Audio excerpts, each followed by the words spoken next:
Welcome to another episode of Living Your Sparked Second Half. And I had just finished recording the episode, or so I thought, and I just realized I hadn't pressed record. So this is round two. It'll probably be a better version as a result.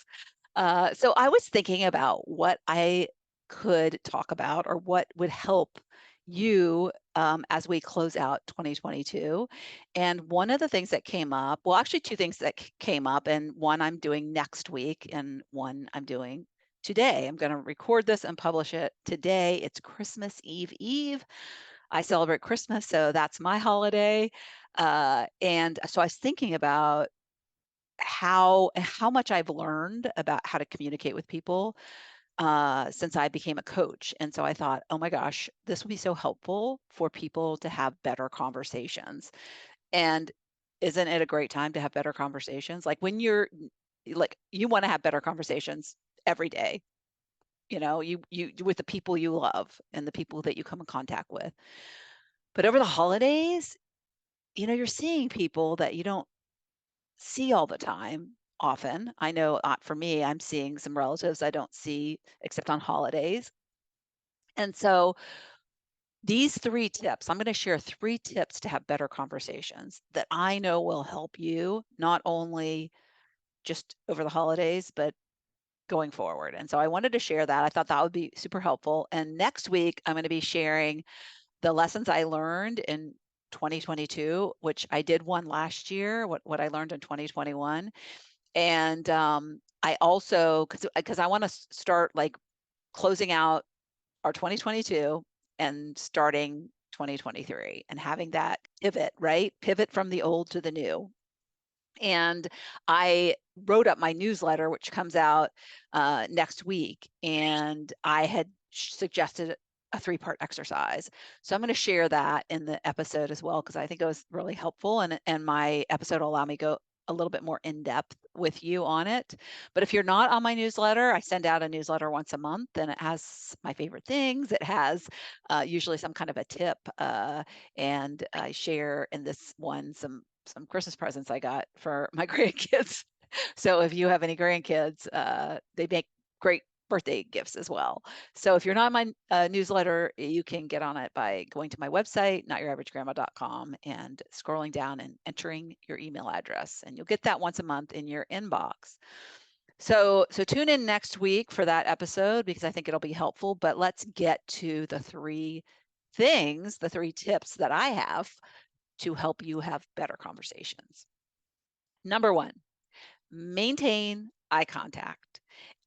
And what I'm going to tell you, all three of these tips are things that I didn't do until I was in my coaching certification, and I had to practice it.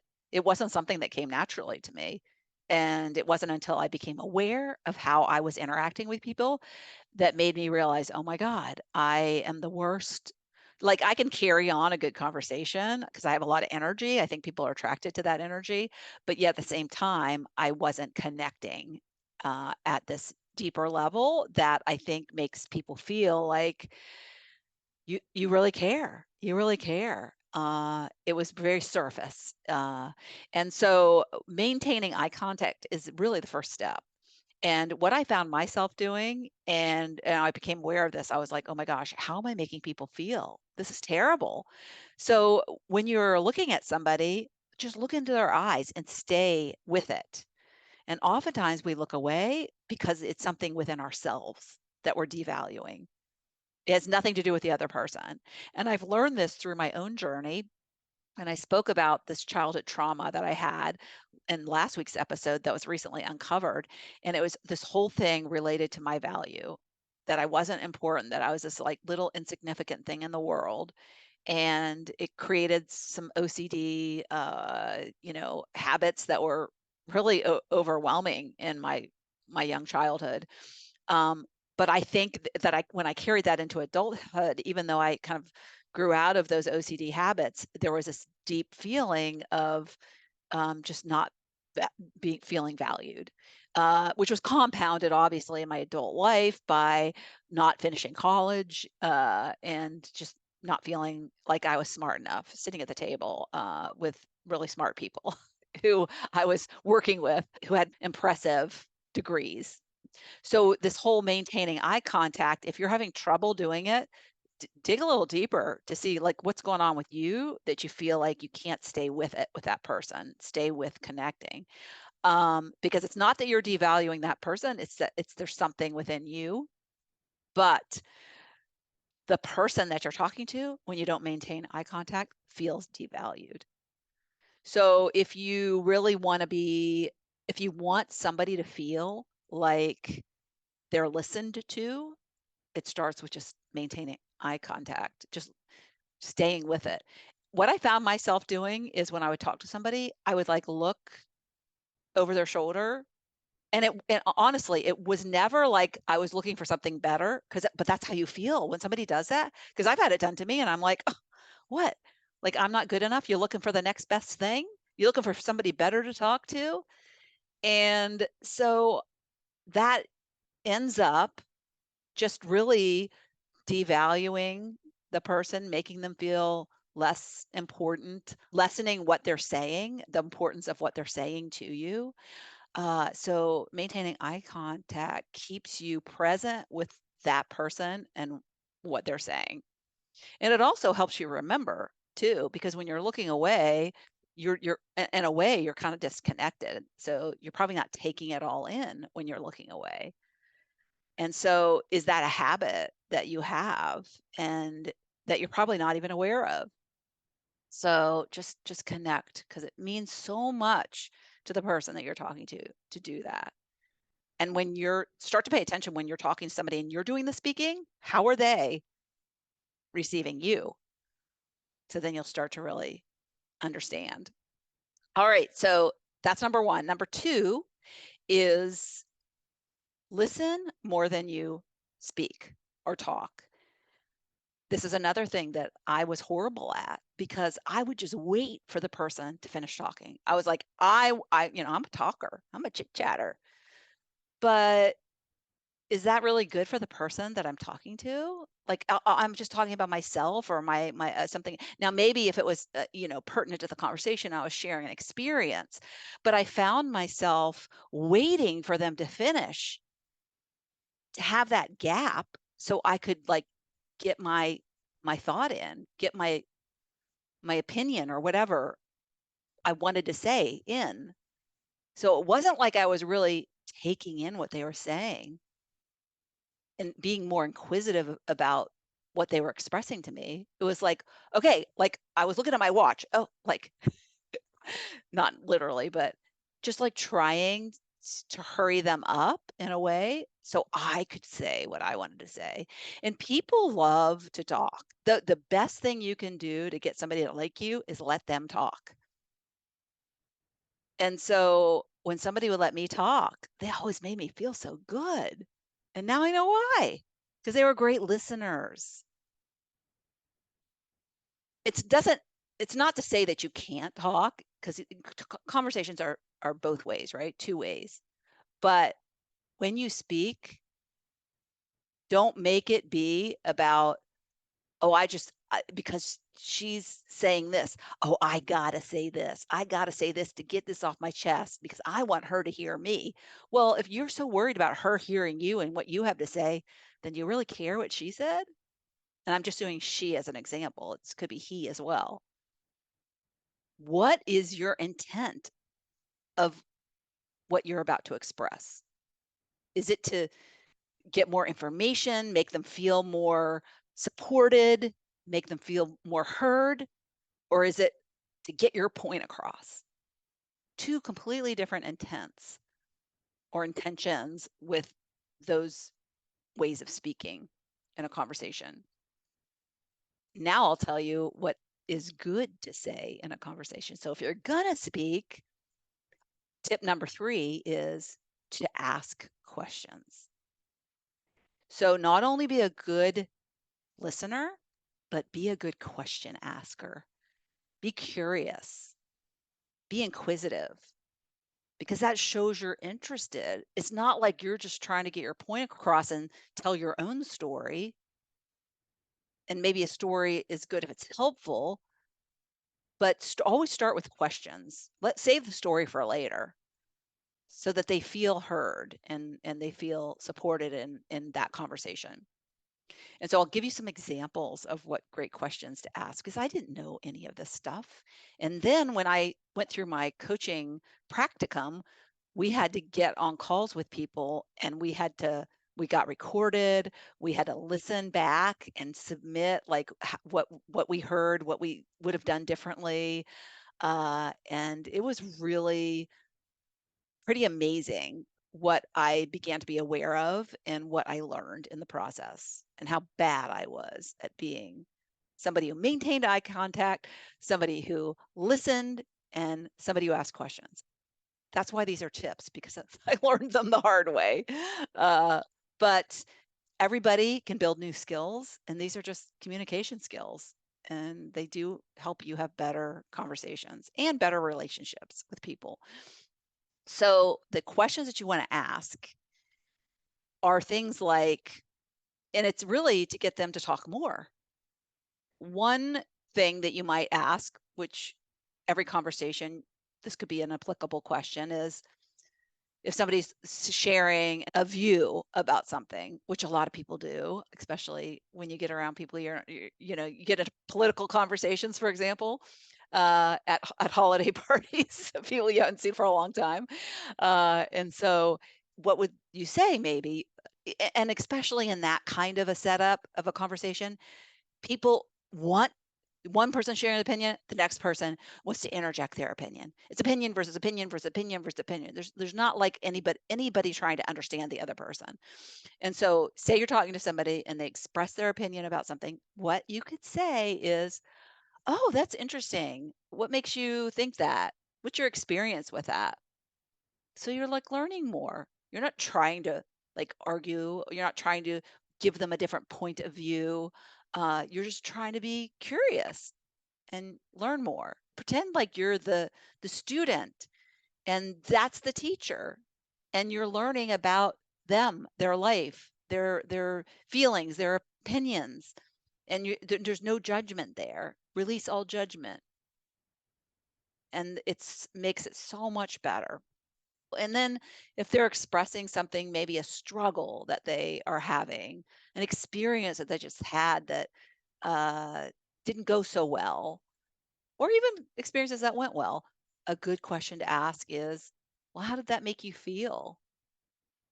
And so that's a great question because that expresses feelings. And a lot of times people get caught up, like an example is somebody got laid off from a job and they get caught up in this like feeling of it's me, it's who I am, it's my identity. My job was my identity and now I don't have that anymore.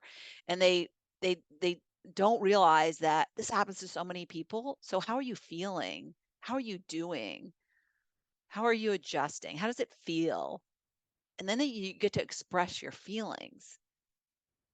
And those are two very separate things. Uh, how you feel versus who you are. And so talking about somebody's feelings with them and like being empathetic to their feelings is really a great way to well, first of all, it's a great speaking technique, and it's a great way to listen back and let them speak more, let them go into more detail. Now, often what happens is, and this is great, I'm giving you a little coaching tip. So if you are talking to somebody and you ask them a question and they say, I don't know, what you want to do, and this is called future pacing, is that you say, well, what if you did know? What would be your answer if you did know? Or what would you think about that if you did know? And that is my headphones are sliding back. Got to adjust them. These are new. I'm feeling out these new headphones. But what happens is that people, when they say I don't know, they completely cut off their creativity. They can completely cut off the access to the higher self that is all knowing. We have a higher self that knows so much more than our human mind allows us to know. And so our human mind, our humanness limits us to only our experiences. And so when we get asked a question, we go into our, our memory bank of experiences, and we can't even remember everything. We go into our memory bank of experiences, but the I don't know is in a completely, we're not even trying to access our own memory bank. We're just like, you know, I'm not even going there. I'm not going to try. I'm not going to open the drawer and look in. Nope, nope. Because it's so much easier to say, I don't know, right? Just, I don't know. Then that cuts the conversation right off. So a follow up is, well, what if you did know? And what that allows somebody to do is to step out of kind of their current way of thinking and like think, oh, well, what if I did know? Because they do know. Everybody knows at some level. And you might not know in this instant, something might not come up, but I guarantee you that there will be a download fairly quickly. Uh, and if not fairly quickly, you will have planted the seed. And a couple of days later, as they're thinking back on their conversation, they will know. They will have an idea. So that's a great like follow-up question if you're asking somebody, what makes you think that? And then they're talking about what makes them think that. And then they start to express a struggle, and you're like, oh, well, how'd that make you feel? And then they're like, however they answer, if it's I don't know, say, well, what if you did know? So that is something you can do. Put a little coaching hat on and try that. And then the other thing that you can do is ask them, how do you want to feel? Because a lot of people get stuck in the feeling of the negativity or the sadness or the, oh, woe is me, whatever the case may be. You can tell when somebody's kind of stuck in that way of being. But so try to move them to, well, how do you want to feel? Because they can't even know how they don't even have the capacity to go there. So you can lead them there, and you will be surprised at what might come up. How do you want to feel? And then they'll say, oh gosh, I would love to feel this. I would love to feel happier. Well, how do you think you could do that? Like what's one thing you could do? I don't know. What if you did know? And another thing you can do too is if they still can't come up with something in the moment, is it, what if you did know? How about, well, if you were giving advice to your daughter or your son, what would you tell them? We're so quick to know how to help somebody else, but so cut off from how we can help ourselves. And so these are just different little ways of asking questions, but every single question is trying to get them to open up more, is trying to, and it's every single question is done with a caring, supportive approach. It's not trying to sway anybody to your opinion. It's not trying to insert your beliefs. What you're trying to do is shift their perspective on their way of being, shift their perspective on the way they can change. But you're not doing it in a way of, this is what you need to do. I'll tell you. Number one, you need to do this. Number two, you need to do this. What you're doing is you're just saying, well, have you thought about this? Well, how would that make you feel? Oh, okay. So why do you think that? Oh, yeah, I get that. Yeah, that makes total sense. Yeah. I can hear, I've been there. I've been there. Yeah. So there, you not only like, and in some ways you also agree, because when you can be vulnerable with them, only if it's true, obviously, but if you can be vulnerable and let somebody know that they're normal because you've been there too, or you felt the same way too, then wow, that is something that will make you be somebody that they want to have more conversations with. These three things are just things that I've learned along the way. And I thought, well, if you're going to have a conversation with somebody over the holidays, these 3 tips are just a good start, a good start. Just try them on and see what happens differently. But I think the most important thing is to start to be aware of how you show up when you are in conversations, how you show up. Is it like, do you have a goal of getting heard, or do you have a goal of connecting and making that person feel heard and seen? And that makes all the difference in the world. So, Merry Christmas.